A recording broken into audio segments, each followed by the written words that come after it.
Let's do it. On November 22nd, 2020, the first episode aired of Ultra Galaxy Fight: The Absolute Conspiracy. The final shot that we get before the opening credits, our introduction to this experience, is this.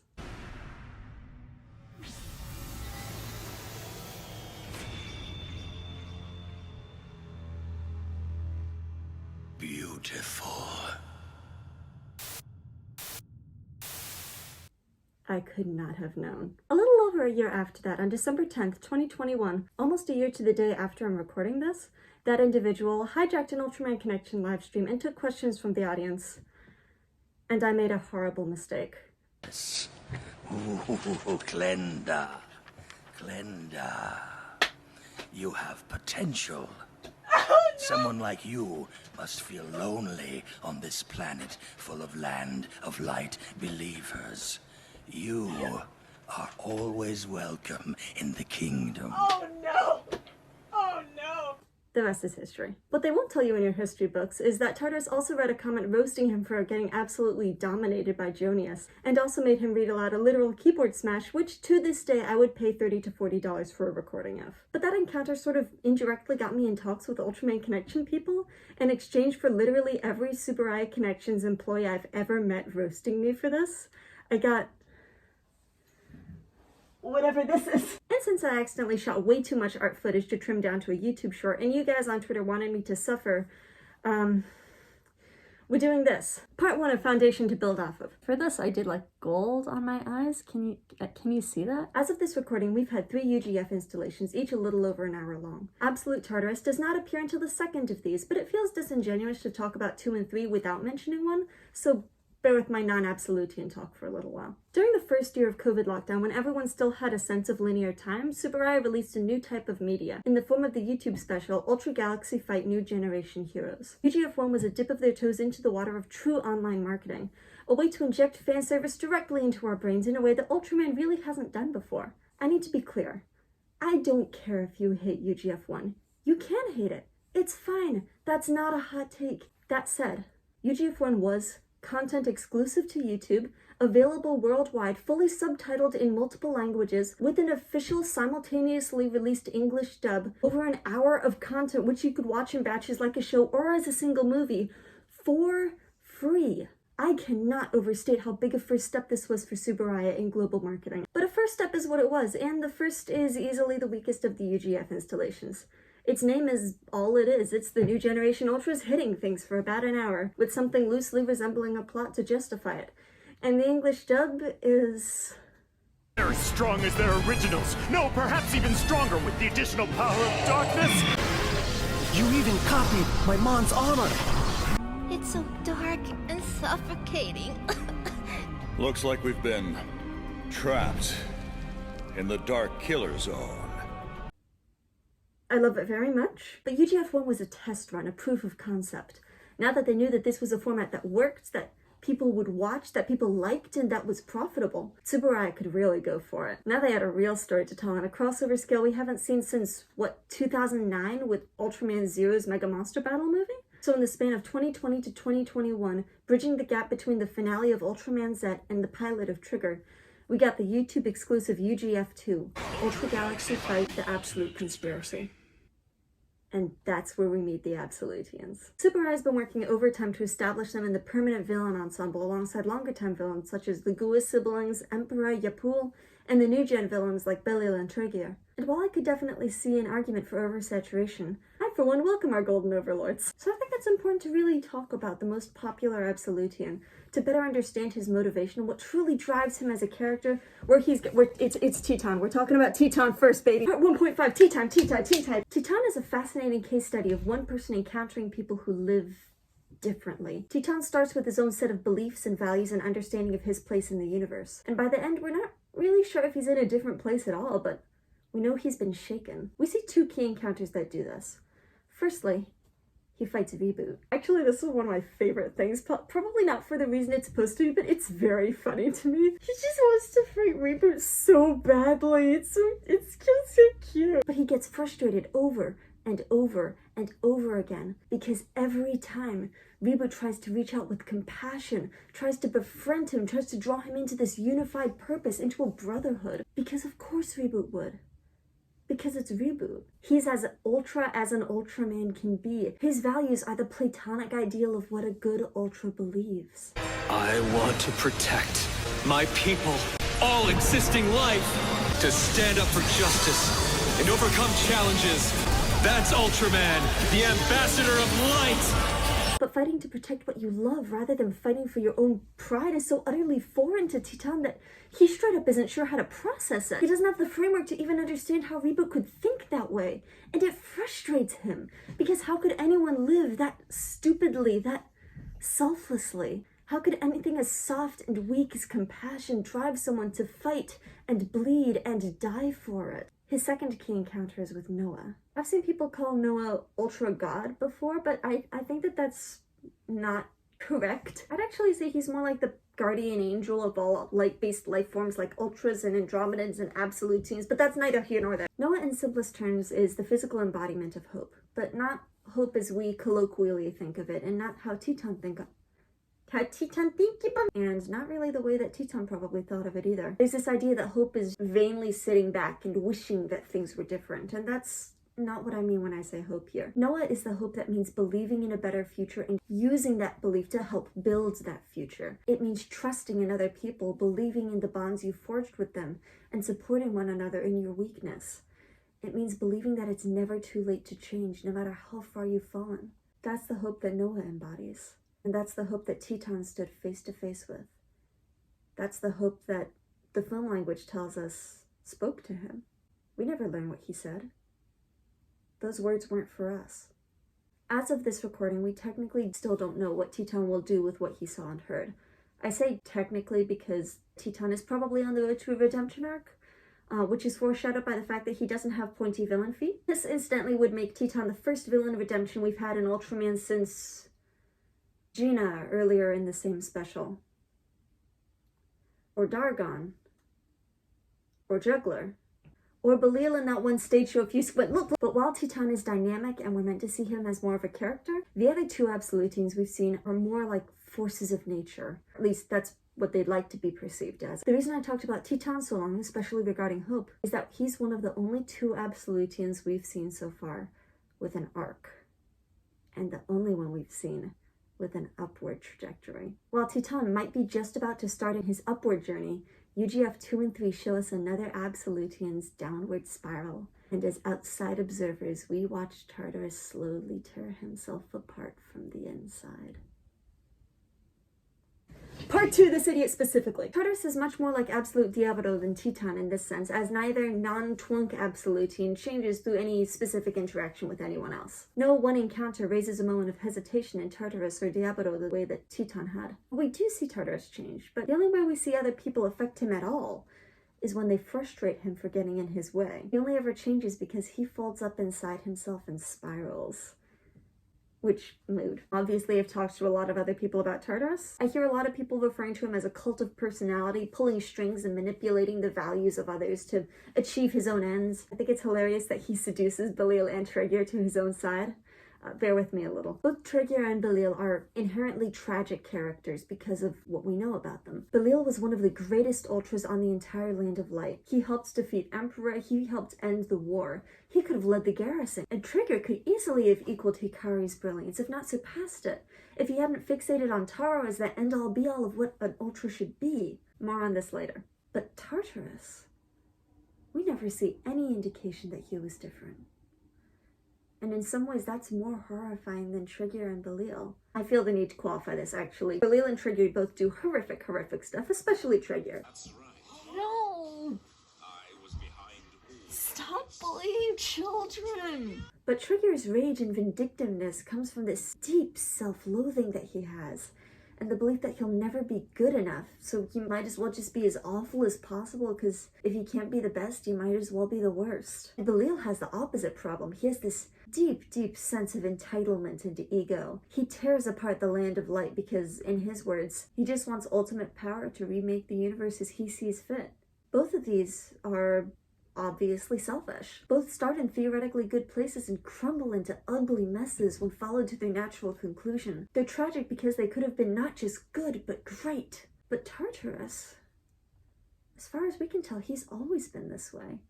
Manipulative, utilitarian, proud. Like, what would a good guy Tartarus even look like? We can at least imagine a world where Belial or Tricky are good, but for Tartarus to be good, that's like asking what would a good guy Emperor look like, or a good Yapul. It's so contrary to what they are that to make them good, they'd no longer be Emperor, or Yapul,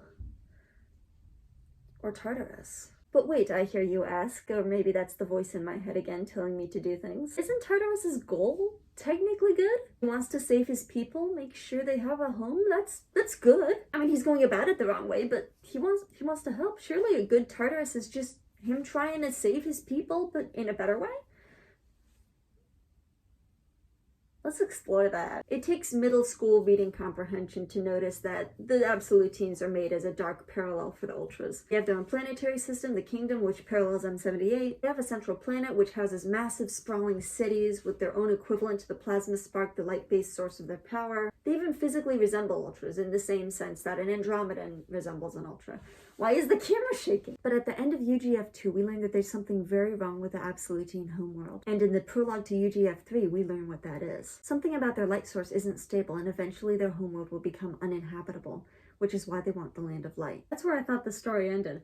But fortunately, I have friends who are much smarter than me, and who were able to point out to me that it's worse than that. It's a little bit clearer in the Japanese version of the dialogue, but there's a strong implication that not only is the planet dying, but it's the Absolutians' fault. When Tartarus talks about the amplification of cascade rays, he isn't saying that the rays are just naturally getting stronger with time and that means they're deteriorating. He means that something amplified it in an attempt to get more powerful. The Absolutians tampered with their source of their energy, a bit like how Belial tried to take the plasma spark to amplify his own power. The Absolutians messed with the power of Eldora Tower, destabilizing it, and ended up leading their world to imminent destruction. And this is the point at which Absolute Tartarus takes it upon himself to save his world. We're getting into it now, baby!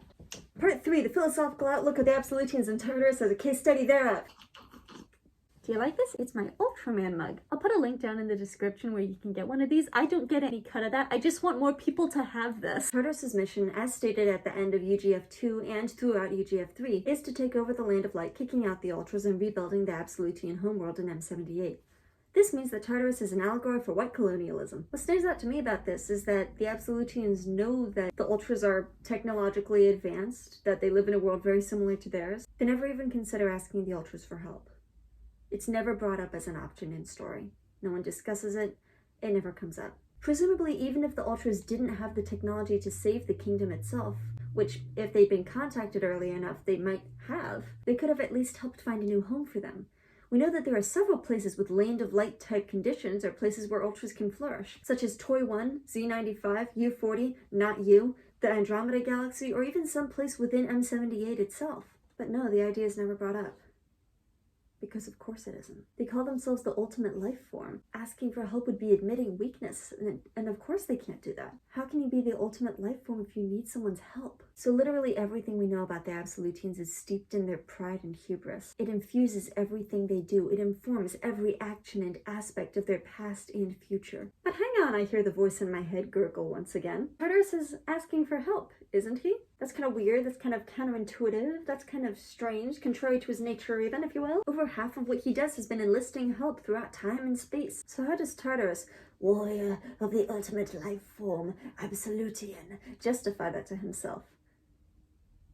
Yes, I do that in the mirror. We can gather from his actions and his own words that Tartarus truly believes, with all of his being, that the strong have the right to take what they want by force by virtue of being strong enough to do so. This is might makes right philosophy. That's nothing new, obviously. We've seen this thousands of times, both in fiction and in the real world. And like in real world examples, he takes this simple concept a step further into the abstract. It's not just his physical power, but his ability to use other people to act toward his own ends. He uses other people as tools or weapons to achieve his ends, either by seeking them out when they're at their weakest and most susceptible to manipulation, or by directly threatening them or their loved ones to try and get the results he wants. So in Tartarus's mind, he doesn't have to justify that to himself because he's not getting help.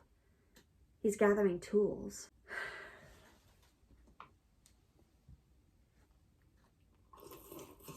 Ultraman as a franchise has always been built off of the concept of bonds from the very first episode of the very first show. It's about being stronger together than you are apart. And the Absolutians, like I said before, are a dark reflection of the Ultras.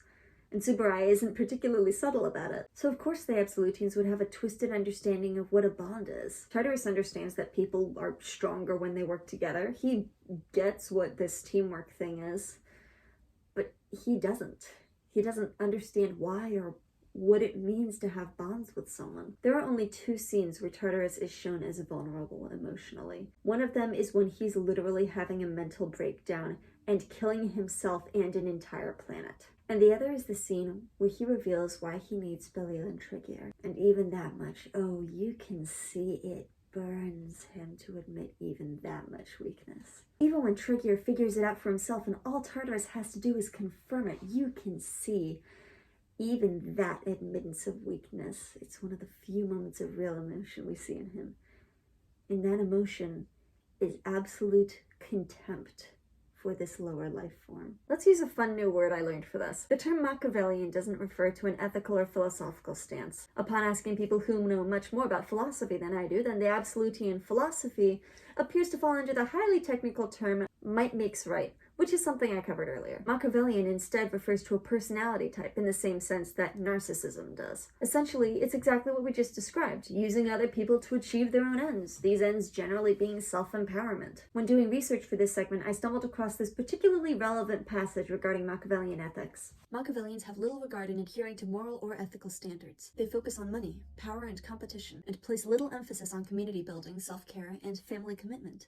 They aim to win at any cost. Within the workplace, Machiavellians engage in flattery, deceit, coercion, and can be abusive. Which seems to fit Tartarus exactly, doesn't it? I mean, he's manipulative, abusive, doesn't care about community, and above all, is focused on furthering his own goals. Isn't he? Part 4, the audacity of this man. On a surface level, he does seem Machiavellian, but if we're taking his assertions at face value, he isn't doing this for him. Nothing he's done has been for his own personal gain. Allegedly, he's doing this for his people and for his lord, whoever that is. I assume we're going to learn more about that after we get more context. As of recording, we still don't know who or what this lord is, but at least from what we've seen, we don't really see a lot of, I want to say, personality in what he's doing. To be clear, Tartarus ticks like almost all the Machiavellian boxes. But I don't think it's necessarily an accurate diagnosis because for a Machiavellian, it all comes back to the self. And at least from what we see, Tartarus doesn't care about himself at all. Most villains are selfish or egoists, but with Tartarus, I don't really know if that's the case. All of his actions appear to be in service to his ends, which, if he's telling the truth, is greater than himself. Tart is, at least in his own eyes, entirely selfless in his actions. He never suggests that he wants to rule the Land of Light once they get there. He's just making sure his people take it over, and he's doing what he can to get them there. None of this is personal to him. He's just doing his job and exercising his right as a higher life form to use and dispose of lower life forms. Long story short, he's a race supremacist rather than a true narcissist. And that's what makes Tartarus such a strikingly different sort of villain from what we usually see in Ultraman. Because it's not personal for him. None of it is. I touched on this briefly when talking about Trigier and Belial earlier, but both of their villain motives are deeply, deeply personal. It's about their pain or their power, their own ends. They have a grudge, they've got baggage, they've got pain. And as far as we can tell, Tartarus doesn't have any of that. There's no tragic backstory for him. When he gets mad at people, it's not because he's insulted or desperate on his own behalf, it's because they've inconvenienced him and made his job harder. While I was doing my UGF3 thread, I compared Tartarus to someone who started a group project and is now the only one working on it. Keep that energy in mind. Now, am I saying that Tartarus is a better villain than the other big new-gen villains? Absolutely not, because I don't think that. In fact, I have quite strong feelings about many of the villains. I feel Juggler's spite about being considered lesser. I feel Belial's anger when I feel like I could do so much better than those in authority. Trigier especially hits me close to home as someone who relates to comparing myself to others and spiraling into self-pity and self-destruction because I'll never be good enough. That said, Tartarus is a very different sort of villain. Like any good member of a villain ensemble, he's incredibly unique in his motivation and backstory. And different is good, especially in a franchise as long-running as Ultraman. And he has one of the most important attributes to any villain in any media ever. And that's what I like to call sympathetic, but not empathetic. You can see exactly why Tartarus believes what he believes. He tells you why. You can see why he does the things he does. You can see how, in his own mind, he's the hero of this story. But you as the viewer don't believe for a second that that's true. And that's what makes Absolute Tartarus a compelling villain.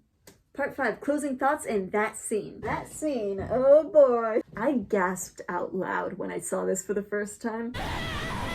Also, this is where I really love that we get 2 different languages. We get 2 very different voices, 2 very different deliveries, and 2 very interesting character beats. Junichi Sowabe's performance is brilliant, is imposing and terrifying, and it's very good. The English voice actor is one Walter Roberts, who I believe I legally owe both of my kidneys to. I don't know where in the video to put this, but he was designed by Takahiko Waki, who I owe my entire life to. If you haven't already, listen to both versions of his voice, because they're very different interpretations of who Tartarus is, but they both keep the same core components and they both speak to one unified character. This line delivery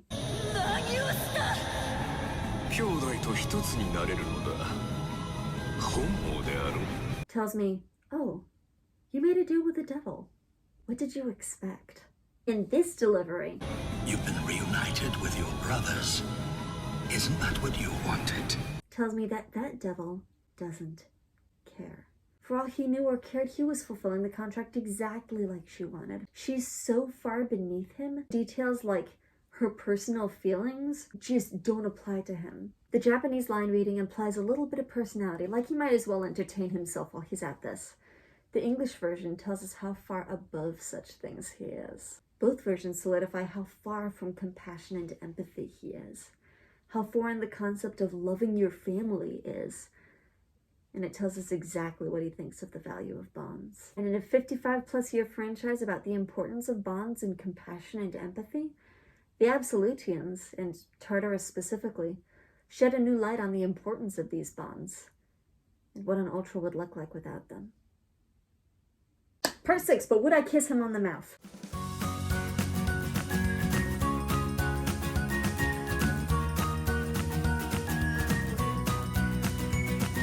Let me look up who the Japanese voice actor is real quick. Yes, I want to go to the fandom wiki. I want to know who voiced him. Why is the tab I have open already Absolute Tartarus? Yes, I want to go to that. Yes, I want to see Tart. Give me the Tart. Why do I keep inverting the S and the W? Okay, let me try this again. I'm sorry, sir. I love your work very much. I'm just very American. 56 meters. Babe, this is why I should not be allowed to talk. Never let me do this again.